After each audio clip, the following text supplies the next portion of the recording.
राजस्थान राजपूत परिषद सूरत के तत्वाधान में मनाया गया विजयदशमी उत्सव।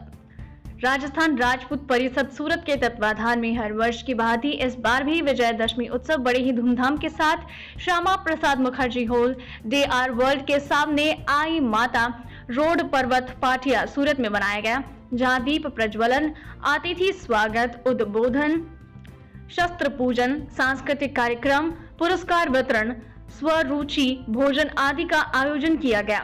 गौरतलब है कि दशहरा शौर्य, शक्ति और स्वास्थ्य का पर्व है। इस दिन हम अपनी भौतिक शक्ति, मुख्य शस्त्र बल का लेखा जोखा करते हैं। अपनी शक्तियों को विकसित और स्वस्थ युक्त बनाने के लिए दशहरा पर्व प्रेरणा देता है। दशहरा पर भगवान राम द्वारा रावण पर विजय, असत्य पर सत्य की विजय की गाथा सर्वविदित है। इस पावन पर्व पर कई लोग समाज बंधु शामिल हुए।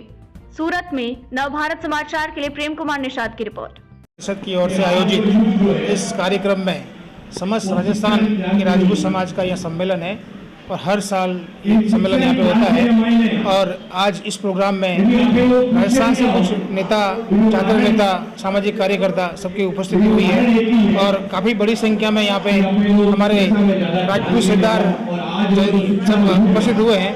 और इस प्रोग्राम का हमारा मुख्य उद्देश्य ये होता है कि राजपूत समाज हमेशा हर काम में आगे रहा है।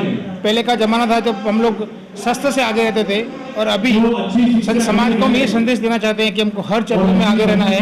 आज का जमाना है, राजनीति का जमाना है, सामाजिक में आगे रहना है और हर चीज़ में अपने को आगे किस तरीके से रहना है, ये हमारा यहाँ मेन उद्देश्य है। और एक टाइप से हमारा एक सामूहिक मिलन हो जाता है। साल में एक बार हम लोग सब भाई अलग अलग व्यवसाय में है, कोई किसी व्यवसाय में है, सबका मिलन हो जाता है। और हमारा ये उद्देश्य है कि एक बार राजपूत समाज संगठित होकर किस तरीके से समाज को आगे बढ़ाना है। जो बंदा अगर कोई शिक्षा में आगे बढ़ा उसके सपोर्ट करना है। कोई बंदा किसी भी पार्टी से हो, चाहे वो कांग्रेस पार्टी से हो या भारतीय जनता पार्टी से हो, वो बंदा अगर आगे बढ़ने की कोशिश कर रहा है तो समाज उसको सपोर्ट करेगी। ये हमारे मेन उद्देश्य के लिए हमने समाज का हर साल दशहरे के दिन हम सम्मेलन करते हैं। और दूसरा, दशहरे क्यों चुना हम लोगों ने, क्योंकि दशहरे के दिन हमेशा असत्य के ऊपर सत्य की जीत हुई है। तो इसी को हमने ध्यान में रखते हुए ये दशहरे के दिन हम लोग इसका आयोजन किया है।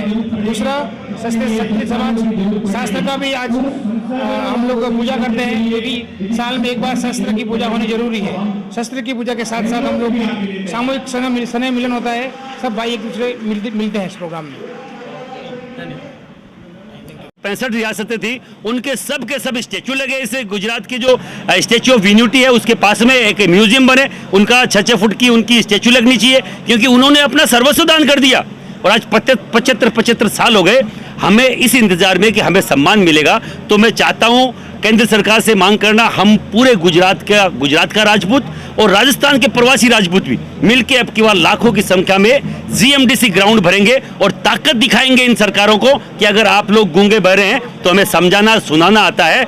उसके बाद अगर कोई एक बड़ी मांग है तो पॉलिटिकल जो अभी चुनाव होने वाले हैं, तो राजनीतिक तौर पे हमारे सामाजिक जो नेता हैं, हमारे राजनीतिक क्षेत्र में जो आना चाहते हैं, उनको जितनी भी राजनीतिक पार्टियां हैं वो हमें सम्मान पूर्वक उसमें हिस्सेदारी इस पॉलिटिकल इसमें सिनेरियो में होनी चाहिए। विधानसभा के चुनाव में हमारी हिस्सेदारी जो 12% राजपूत यहाँ गुजरात में है, और अगर मारवाड़ के, राजस्थान के राजपूतों को, यूपी बिहार के राजपूतों को मिला जाए तो 15, 16, 17% तक हमारे यहाँ पे उपस्थिति गुजरात में राजपूतों की है। तो उसी आधार पे, उसी रेशो में हमको पॉलिटिकल जो अभी विधानसभा के चुनाव है उनमें भी कांग्रेस, बीजेपी, आप, सपा, बसपा कोई भी अगर टिकट दे तो आपकी अगर बात उन तक पहुंचती है। तो मैं आपके इस चैनल के माध्यम से बोलना चाह रहा हूं, हमें उस सिनेरियो में अगर टिकट नहीं मिला तो सबको मुंह की खानी पड़ेगी। राजपूत अब की बार जाग चुका है, राजपूत मुंह तोड़ जवाब देगा और आप लोगों से सवाल जवाब करेगा कि हमारी जो समाज के व्यक्ति हैं उनको राजनीति के तौर पर आप लोग क्यों भागीदारी नहीं दे रहे हो।